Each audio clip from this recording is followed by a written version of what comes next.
Benefit of the webcam, can I just introduce the officers in front of me? From our legal department, Dan Lucas on the right, Peter Cleveland, Head of Development Control, and Ruth Dovey, the Senior Planning Officer, who will be presenting the case later on. So without further ado, let's move to the main business. Number one, minutes of the meeting took place the 23rd of November? That's wrong. Sorry. That's the wrong date. Can I have the right one? It's the first page, sorry. On the 1st of March 2017, they've been laid on the table for half an hour before the meeting. As you wish, I sign them as a true record. Thank you very much indeed. Apologies for absence, Emma. We have apologies from Councillor Simon Inchbold. Thank you very much indeed. Disclosure of interests prior to the meeting, Emma? None prior to the meeting, but I believe any Haslemere parish councillors, town councillors, declare a non-pecuniary interest. Thank you. And item 4, questions by members of the public, Emma? None received. Right, moving on. Relevant updates, government guidance. Peter Cleveland, yours. Thank you, Chairman. It's not specifically relating to government guidance, but I'll just have an update for members with regard to the Council's housing land supply position. And this follows a recent appeal decision relating to the Waverley Works site in Elstead, which members will have hopefully received communication from Elizabeth Sims about, but I thought it was important just to raise it ahead of this committee because it is material. Within that appeal decision, the inspector concluded that the council was unable to demonstrate an adequate housing supply to meet its need. The two primary reasons for this was the need to identify a 20% buffer over and above the identified requirements of the council, whereas previously we put forward the argument that we only needed to meet the 5% buffer. The key conclusion is that the 20% buffer is considered to be required because the council has, in the inspector's view, persistently under-delivered against its need. And the second reason was that the inspector concluded that council should take a more cautious approach in estimating when new homes will come forward from consented sites and other sites which form part of the housing land supply. Although the council will be updating housing land supply assessment in April, as part of its usual monitoring and ongoing process, it's unlikely that a 5-year supply will be able to be demonstrated in applying the 20% buffer. This is therefore a starting point in assessing applications for housing development and the weight attributed to policies, and we will draw that out in the report updates tonight and going forward up until any time we feel we can demonstrate that position. So happy to take questions, but largely a factual update. Thank you, Chairman. Any questions, members, or should we please note the comments? Thank you very much indeed, Peter. Application for planning permission. Should there be any site visits, they will take place on Tuesday the 9th of May. We don't have a meeting in April at all.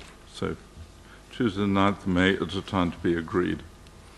Moving on then to the applications, and this is for public speaking. Item A1, erection of 16 dwellings with access and associated works at the land at Chasemore, Portsmouth Road, Hindhead, GU 26 6BZ. Ruth Dovey, would you like to introduce the application, please?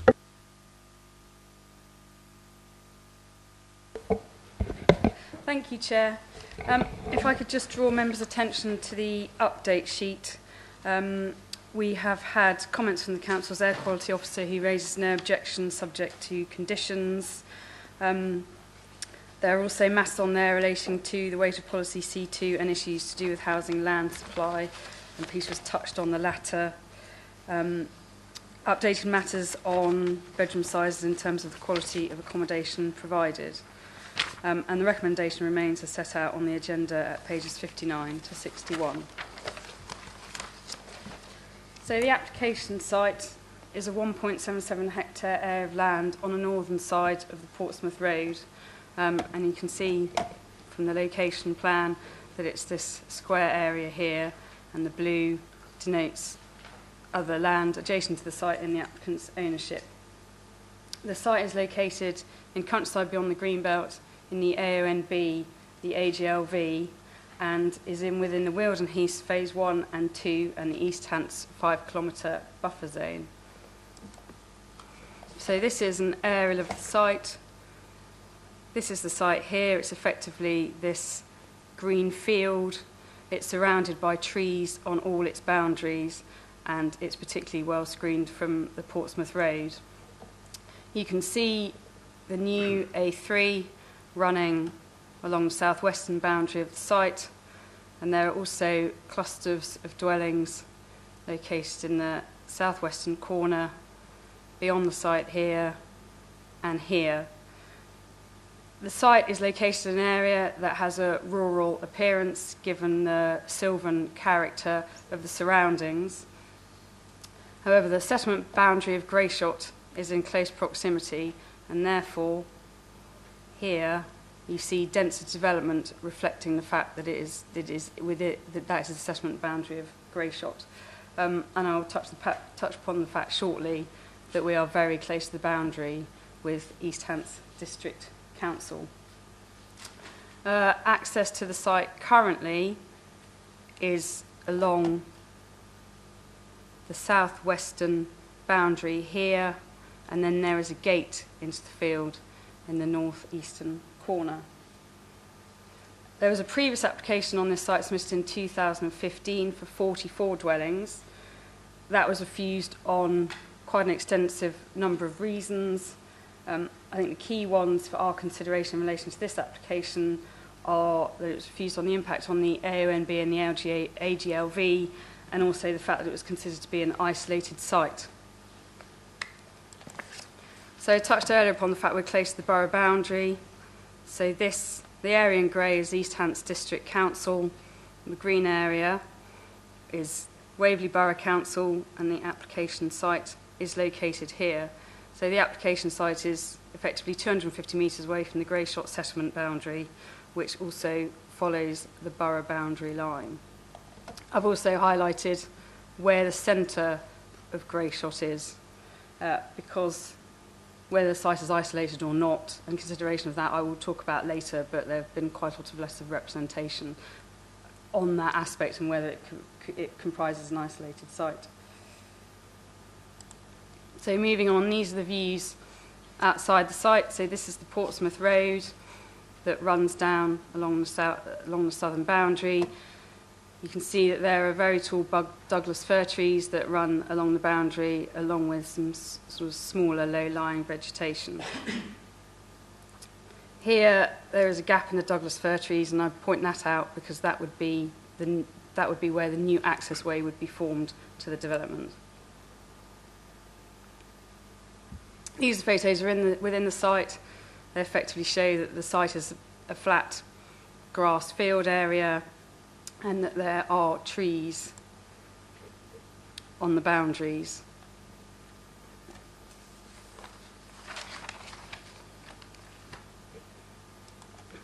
So moving on to the proposal. The proposal is for 16 residential dwellings, and as said before, they would be accessed off a new accessway that would come off the old Portsmouth Road. Special engineering works would be required to ensure there would be no harm to the Douglas fir trees either side of the proposed accessway. The development has been designed so it is effectively 3 clusters of 5 to 6 residential dwellings. The white areas denote the curtilage of each dwelling. The green area is land that would be outside the curtilage of any dwelling and would be under the control of a management company, and it's proposed as part of the scheme to provide quite a substantial landscaping scheme around the site. It's also proposed that no trees would be removed. So the dwelling mix is 5 3-bedroom houses and 11 4-bedroom houses. Each dwelling would have either a single or a double garage with parking in front of it, and I don't know how much you can read the annotation, but this area here would provide a local area of play. There are 7 different types of dwellings across the site. I've just provided a few examples. This is a 3-bedroom dwelling. This is a 4-bedroom dwelling. Another 4-bedroom dwelling. Effectively, you can see that they're traditional in appearance, and they have feature gables, eaves dormers, and tile hanging. So this is an existing and proposed street scene view. It doesn't really pick up on this view, but outlined in the bottom one is the proposed street scene and the top one is the existing. It doesn't really pick up, but there is a red outline of the dwellings on that bottom one. But I'm sorry, I couldn't do any better than that in terms of the visual that I could provide. But it also shows areas, the bottom one also shows areas of additional planting that is proposed by the applicant. This shows sections within the site going north to south and east to west. And again, that highlights the extensive planting that the applicant is proposing around the dwellings outside their defined curtilages. So, I've listed out the matters of principle and technical opinion and the matters of judgment. I think it's probably easiest if I take you through all the reasons for refusal. But before I do that, I did just want to talk about the fact of the location of the site and whether we considered it isolated or not, because I think things have moved on since the previous planning application that was submitted in 2015, where one of the reasons for refusal was the fact that the site was considered isolated and not appropriate for residential development. Just to give you some facts, the site is located within 250 metres of the settlement boundary of Greyshot, and it's only a mile from Greyshot centre. There's a school bus stop within 500 metres, and there are other bus services running to Hazelmere and Farnham and Borden from within Greyshot. So the site is considered relatively close to local shops and services, and since the refusal of the previous application, we've had more appeal decisions coming through in relation to what is considered an isolated site. And really, if you're 250 metres from the settlement boundary, we would be hard pushed to justify a reason for refusal on the basis that the site is isolated. So for this reason, this application doesn't carry that reason for refusal. Oh, sorry, I didn't mean to click that.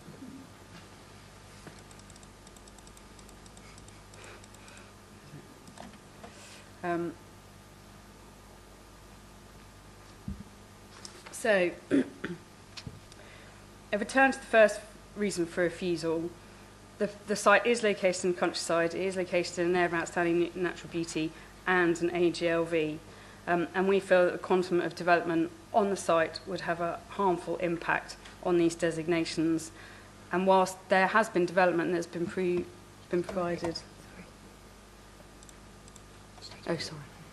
Whilst there has been development that's been approved by East Hants District Council further up the road, that is all very much within the settlement boundary of Greyshot, and we feel that this section of the Old Portsmouth Road has a different, more rural feel.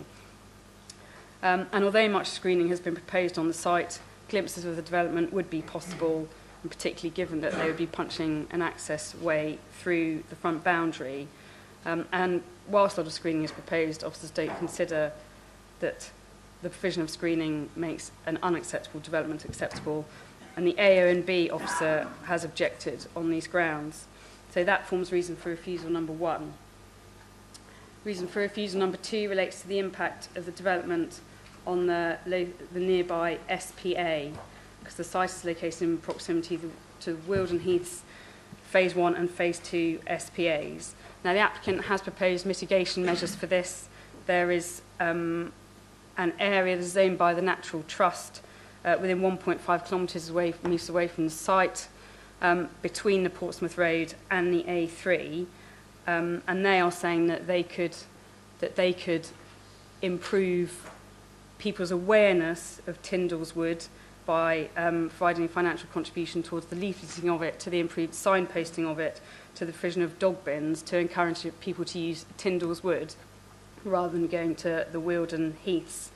However, officers feel, and this is backed up by Natural England, that insufficient information was provided by the applicant to demonstrate that those mitigation measures would actually work. And for this reason, Reason for refusal 2 relates to the potential harmful impact of the development on these SPAs. Reason for refusal 3 relates to housing mix. The development is heavily weighted towards 4-bedroom dwellings at 69%, and with 31% 3-bedroom dwellings. The Southwest Surrey SHMA 2015 seeks a broader mix than this, and we'd want to see more 3-bedroom dwellings and the inclusion of 2-bed and 1-bedroom dwellings on this basis. So at the moment, the development doesn't fulfil the council's housing need. Reason for refusal 4 refers to affordable housing. No provision has been made for affordable housing, and again, the West Surrey SHMA highlights the fact that there is a great need for affordable housing in the borough. And on this basis, the development isn't fulfilling the council's housing need. Reason for refusal 5 relates to a more point of detail in terms of the areas of play provision that are proposed. They should be providing an additional area of play, and officers have concern about the relationship of the area of play that is proposed in the development as existing in relation to the properties either side in terms of privacy and noise. Reason for refusal 6 relates to the quality of accommodation, and whilst officers generally think that the standard of accommodation is sufficient, dwelling 13, which is located towards the front of the site, is particularly close to some very tall Douglas firs, and officers consider that that has the potential to provide potential for overshadowing of the property. And connected to that fact is reason for refusal 7, because the tree officer has raised concern about the pressure that there would be to lop or fell those Douglas firs because of potential overshadowing of dwelling 13. Reason for refusal 8 relates to infrastructure provision. Had the proposal been acceptable, we would have been requiring some Section 106 contributions, but these haven't been progressed because we have other issues with the application. So we would have required £135,000 towards education, playing pitch improvements, sustainable transport provision, waste and recycling containers. So in the absence of a legal agreement to secure these, the development fails to provide the necessary infrastructure provision. Reason for refusal number 9 relates to drainage. The Surrey SUDS team have raised concerns about the information that has been submitted so far, and they would want to see more information and be more satisfied that that it would be appropriate to provide SUDS on that site in the manner proposed. So that forms reason for refusal 9. And finally, reason for refusal 10 relates to lack of demonstration that the noise from the A3 would provide an acceptable environment for the residential dwellings. They've successfully shown that from within a dwelling, the noise levels would be okay, subject to mitigation measures, but we just need information about what the noise levels are externally for when people are sitting in their gardens. So 10 reasons for refusal, and as per the recommendation set out on pages 59 to 61 of the agenda. Thank you, Chairman. Right. Thank you very much indeed, Ruth. This application is subject to public speaking, so can I first invite the objector to speak, Mr. Bucks? And I think Emma's explained the system to you, Mr. Bucks. 4 minutes you have from when you start talking. The big button. The big one, big black one. There we go. Thank you very much, Chairman, ladies and gentlemen, for the opportunity to say a few words, and shall be very brief. I note the officer's recommendation to refuse the scheme, and I wholeheartedly support that conclusion. There are clearly many points here, and not time to go through significant numbers. I'd like to just focus on 3 issues. Firstly, just in regard public consultation. As we've heard, this scheme is predicated on its proximity to Greyshot, which sits in East Hants District Council. Both East Hants District Council and Greyshot Parish Council have written in the strongest terms, commenting that there are not facilities available to support this development. There doesn't appear to have been any engagement with East Hants District Council or the Greyshot residents in regard to this scheme, which was advertised simply in a Surrey publication, which is not read or addresses the Greyshot or East Hants citizens and village on which this scheme is predicated. Secondly, just in regard to the site location, it sits, as we've heard, in the countryside, beyond the green belt, in an area of outstanding natural beauty. There is no development at this density anywhere in the countryside beyond the settlement, and the suggestion appears to be in the notes you have that at 9 units per acre, it's similar to development in the vicinity. It is only true if you look at development within the settlement boundary. I'd also just like to make the point that although the corner of this site, there is a corner within 250 metres of the settlement boundary, the mass of this site, the centre of this site, is well beyond 300 metres, and therefore the average part of the site is beyond, and indeed on the basis of the layout of the dwellings on the submitted plan, there is no dwelling within 340 metres by navigable route of the edge of the settlement boundary, let alone the distance to the actual facilities of Greyshot.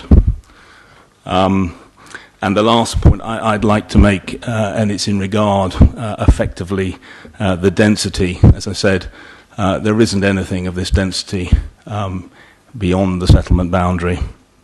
And I note reference was made in the officer's report to a appeal on a development at Whitegates, where there was a suggestion that that site was not isolated, but the inspector made that assessment clearly in the context of it being an infill, a very modest infill between existing properties, rather than this development, which is a wholly standalone development within an existing space of open countryside. And I go on to note that in regards to the Whitegates application, the inspector concluded that even that very modest infilling of 3 units would have an unacceptable effect on the area's openness and result in harm to the area's general character and appearance, and moreover that environmental harm that could not be overcome by the imposition of reasonable planning conditions. And on that basis, the inspector upheld the decision to refuse permission at Whitegate. I think if those observations were true of Whitegate, they must be true of this site in a more substantial fashion. Thank you. Thank you, Mr. Bucks. I now call on the supporter, Mike Connolly, to speak.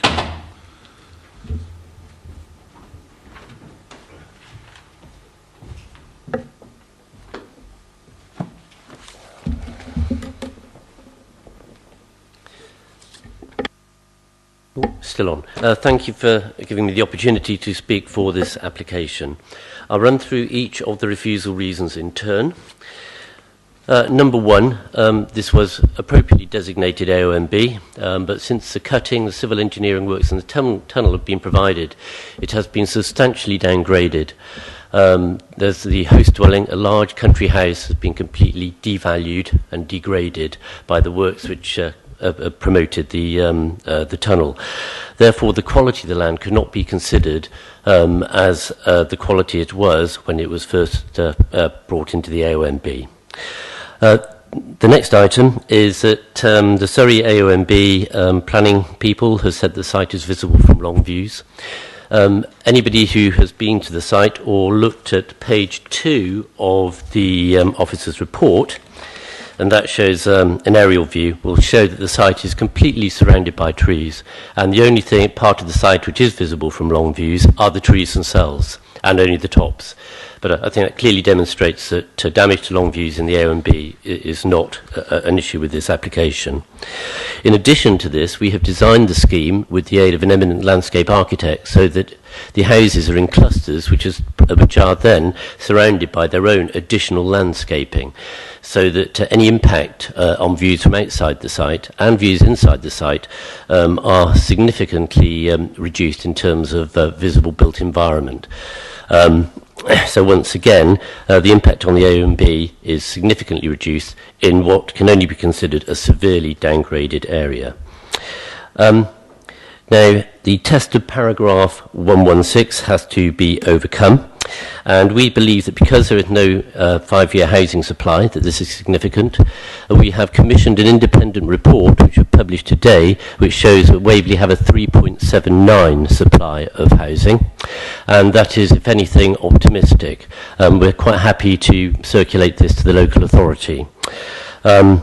In addition, other special circumstances are that the effect on the environment will be negligible to pass the test of paragraph 116 because of the A3 tunnel and its cutting and significant engineering works, and that in the landscape visual impact assessment we provided, that we show levels of mitigation which outweigh any demonstrable and inappropriate harm to the environment. Number 2. We based, refusal reason 2, we based our submission on that provided by Waverley Borough Council for the hindhead avoidance strategy. We use that as a model, and we believe that subsequently talking to Natural England on understanding this refusal reason, that we should be able to overcome any concerns on this. It's a case of further information rather than anything else. Refusal reasons 3, policy H4, which I think is correctly noted as policy H5. This can be overcut. This is not a case of overcoming it, but there's a subsection to this policy that says or states that we should follow the pattern of development in the area, and therefore rather than going for a dense mix, which used to be the old 20% 4-bed and then 50% 2-bed and 30% 3-bed, we decided to more appropriately respect the character of the area and make it quite a non-dense or undense development. Social housing. We provided a viability report which has come fairly late to the local authority, to Waverley, whereby we will provide £508,000 towards off-site affordable housing. That report is with Waverley now. We provided LAP rather than LEAP. LAP provided for... I'll ask you to come to an end, please. I'll just say that on acoustics and trees, we provided computer modelling and further reports to the local authority, which deal with all the technical refusal reasons and on the drainage situation as well. Right. So we think they're all overcome, and I could just finish by saying, would it be possible, as this scheme was brought fairly early to the committee, because of there not being an April committee meeting, because we think we can overcome so many of these items and the reports being with the local authority, that we could adjourn the application to come to the May committee. Please. Thank you, Mr. Connolly. Members. Councillor King. Thank you very much indeed, Chairman. Mr. Connolly's actually speaks the truth. There's an awful lot of stuff here that we haven't got evidence of at the moment, and I think that this application is very premature to have come to us, and based on that lack of information on its own, I agree entirely with the officer's recommendation. However, while it might be helpful to put forward my views, I mean, due to reasoning completely unknown to me, the Boundary Commission put this funny peculiar piece of land, which is part of my ward in Critchmere, which is part of Hazelmere, stuck in the middle of a piece of land that's within Hampshire, and logically the site would have been in Hampshire. But there's already considerable new ribbon housing development along that road in the Hampshire side, close to the proposed site, and there was a very good aerial photograph that showed the site actually surrounded from two sides with development, so I don't buy the bit that it's completely isolated. The historical AONB designation cannot possibly now be appropriate. You can see there, that's what I meant. You can see it's this square of land sandwiched between the road and other development, so it's not completely isolated. I don't believe the AONB there is now appropriate as a result of the rerouting of the A3 and the development of the tunnel. But obviously Hampshire think it's perfectly all right as their development is still taking place on their side of the boundary within a very short walking distance from the site. I think this is a huge improvement on the previous application we saw. But I'm concerned the houses of this quality and size don't have all the bedroom sizes that meet the national standard. There's quite a lot of things I don't like about it. The proposed gardens are far too small in relation to the house sizes and don't provide adequate space for children to play in the gardens. And the separate communal play area seems to be out of keeping entirely with the area. So I think larger gardens that kids can play in, I think, would solve an awful lot of problem. The variation in the style of the proposed houses is to be very welcomed, but the layout and the density of the site, I'm afraid, as far as I'm concerned, is not. The site layout is not in keeping with the development along that road. They're too close to the existing properties. There's a very nice little lodge on one side and an extremely nice house on the other side of the site. And I think that the proposal at the moment would be harmful to both of those. There's just too many houses on the proposal, and I will support the officer's recommendation. Thank you. Councillor Mulliner. I agree with Councillor King. I think the times are changing and the historic reasons are becoming increasingly obviously outdated. I've driven along that road and I do find it ironic that our fellow local authority can use an argument about this development which it doesn't use about its own. Consistency is important in these matters. And the AONB as well, I'm sure, is due for some form of treatment, because whatever else you can say about the tunnel, and it's a very helpful thing, and the A3 is very good too, but it hardly sits with the idea of sylvan rural beauty. Likewise, the noise in the gardens, well, apparently it's okay for Hampshire residents, but a problem here. However, having said all that, I do feel that if the developers or the owner are going to succeed with this in due course, it will have to be for a significantly smaller development, and I would certainly want to see some affordable element in it, whether directly, because in many ways you don't want to form, if you like, ghettos. I think I much prefer to see all developments of any size have a mix. People have to get on with each other. So, for the reasons given, I shall be supporting the officer's recommendation. Councillor Round. Thank you, Chair. I also agree that it's inconsistent. I know some of the adjoining properties that I believe are in Hampshire quite well, and they are more dense than this one. This development would seem to me to be quite attractive in comparison. And I certainly don't think it's isolated. I think it might improve Greyshot, which I think is an admirable place. It's a good place to shop. You don't pay to park. However, I take the point made by the last speaker of the two, the gentleman in favour, that there are a number of things in these reasons here where we just don't know, and it could be the applicant could provide the information, or indeed in one case I think has just provided it, and maybe postponing this for a month is not a bad idea. Can I ask if we are able to do that? You mean defer? Yes, defer. Turn to Peter Cleveland to comment. I just note that this was registered, this application, on the 13th of January for an 8-week period. So, Peter Cleveland. Thank you, Chairman. Yes, it's just to confirm, it's because it's a major application, it falls under the 13-week period. So it's we do have slightly long. It's only just as a point of clarity. So we are still within the statutory sort of 13-week period as the applicant set out. Members do have the ability to defer an application and ask officers to go away and consider specific points of concern. Our advice as officers would be that there's quite a lot of changes to the scheme, and I think they're quite significant and would better warrant a revised application rather than going away tweaking this current one. So that would be my recommendation to you, but it would be down to members to decide whether they feel it's appropriate either way. Thank you, Chairman. Thank you very much indeed. I'll just have a quick word, if I may, before I come back to Councillor Mulliner.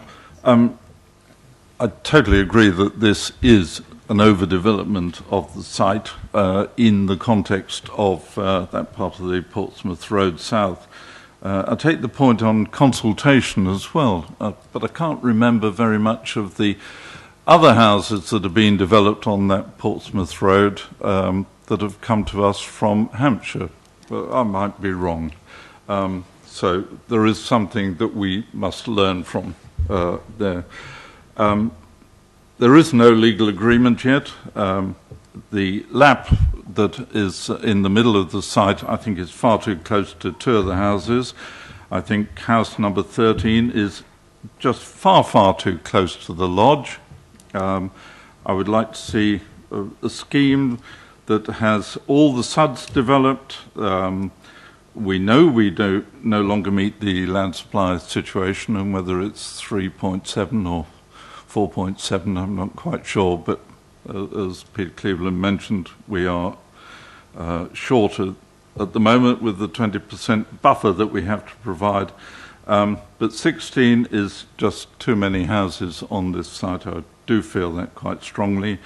There isn't any affordable homes, although we hear that there is an arrangement to for off-site contributions of, I think it was £580,000, which is considerable. But those are my simple thoughts at this time. We also have no shade overshadowing diagrams, which I think would be particularly useful. So my simple thoughts. Councillor Munner. Thank you, Chairman. Just a quick question. Certainly my own feeling is that 16 is far too many, and if the sort of changes to the scheme before it might be acceptable are a reduction in numbers, I would have thought that wasn't suitable for a deferral. That needs a fresh application. Thank you. Councillor Edwards. Thank you, Chairman. Look, we visited this site on Monday.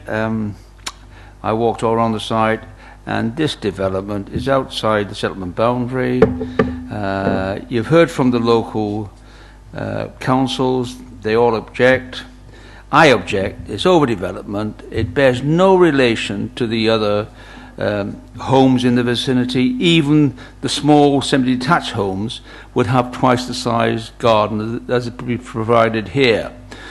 I think they need to go away and come back with a much more agreeable scheme for that particular site. It is in the AONB.